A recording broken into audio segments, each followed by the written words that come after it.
Mga kabisaya, dito lang kami sa jetty namin. Nakatambay lang kasi malakas ang hangin. Bad weather ngayon mga kabisaya.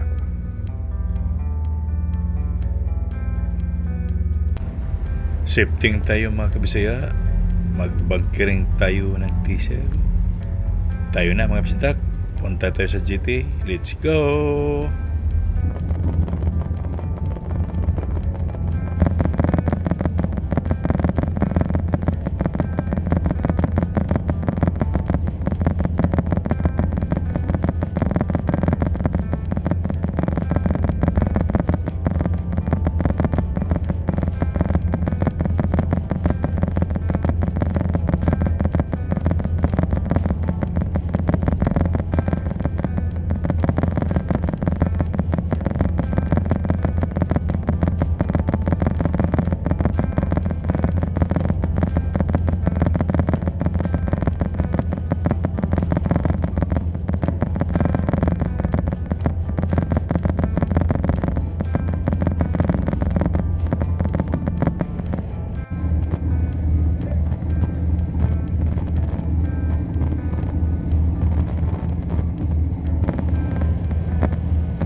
Mga kabisaya, naka-alongside na tayo sa jetty. Hintay tayo sa diesel tank. Magbunkering tayo ngayon mga kabisaya. Salamat sa panood. Don't forget to like, share, and subscribe my YouTube channel. Bye-bye mga kabisaya. Mabuhay tayong lahat. God bless.